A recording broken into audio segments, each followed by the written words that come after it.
Europe is descending into poverty. Did you know that? Had someone told you that? So the most advanced continent on the planet, the birthplace of Western civilization, our civilization, is getting much poorer very quickly. It's moving backward at high speed. Just a year ago, Europe was a modern place. For example, the overwhelming majority of Europeans heated their homes with natural gas, as modern people do. Last year, only about 6% of Germans used wood to heat their homes, but that has changed dramatically. Demand for firewood in Germany has risen so fast that there is none left to buy. You can't get it. So desperate Germans are now cutting their own wood, scouring the forests like their ancestors for sources of heat. In Poland, families are standing in line for days to buy coal, not in 1910, right now, tonight. Cars queued up outside coal mines hoping for fuel. The French government has announced energy rationing this winter. Just the other day, France had so much energy that it exported it to other countries. It was a net exporter of energy. Now, there won't be enough heat in France for everyone in the country to stay warm. In the UK, 70% of restaurants are preparing to close, to go under. Why? Because when winter comes, they won't be able to afford to keep the heat and lights on, et cetera, et cetera. This is happening across Europe in every country. So the question is, why is it happening? And the answer is extremely simple. There's an energy shortage in Europe. Cheap energy is essential. It is the key to everything that a normal society strives for. Prosperity, safety, a longer life expectancy for its citizens, everything depends on cheap energy, but Europe no longer has it. And as a result, things are falling apart very quickly. So they're all in on it. It's a scam, but they don't care because they know they personally will escape the consequences of their own policies. So when the French president announces that his people are facing the end of abundance, he's not talking about himself. He's not facing the end of abundance. None of them are. Macron and all of them understand they will always be rich and always be protected. They know that for certain. What's changed, what's so very interesting, is that suddenly everyone else who's been paying attention can see that they were lying. They are frauds, and the entire population of Europe now knows that. And when everyone understands that perfectly well, a lot of things are going to happen. The status quo will crumble. Factories will close. Unemployment will rise. Disposable income will disappear. And you're seeing signs of that already. Personal savings rates are down dramatically. When the cost of keeping your apartment warm jumps by hundreds of percent in a single year, you become a completely different person. You change your behavior radically. You're no longer tempted to buy a new $1,400 iPhone, or shop at Whole Foods, or even pick up an extra cappuccino.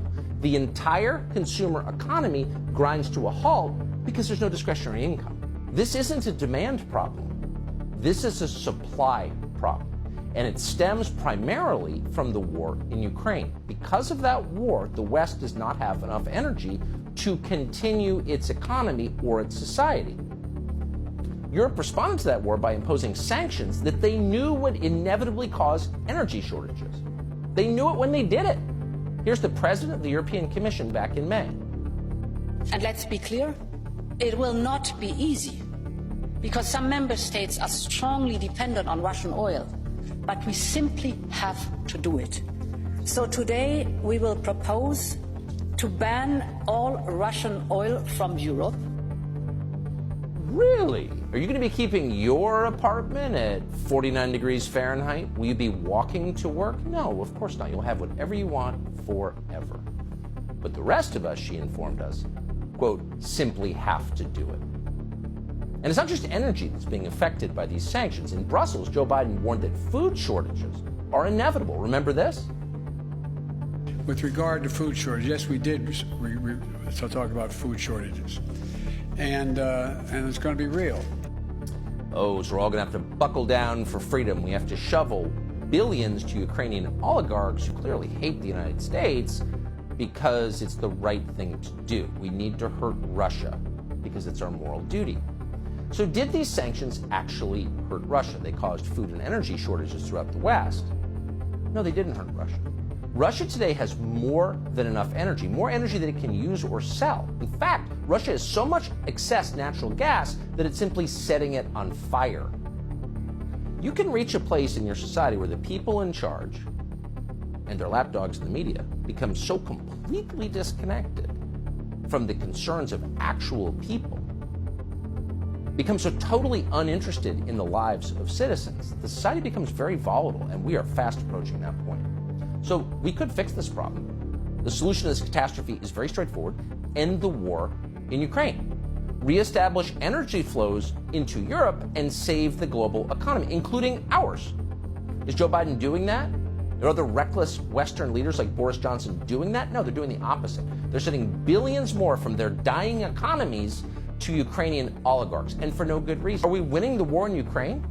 Have we bankrupted Vladimir Putin like Joe Biden claimed we would? The ruble just hit a 7-year high against the US dollar in June. Russia's doing well. Europe is not doing well at all. Now Joe Biden is calling for an unconditional surrender from Vladimir Putin. Here's the weird thing. By any actual reality-based measure, Vladimir Putin is not losing the war in Ukraine. He is winning the war in Ukraine. And Joe Biden looks at that and says, we won't stop until you proffer an unconditional surrender. This isn't bad policy. This is nuts.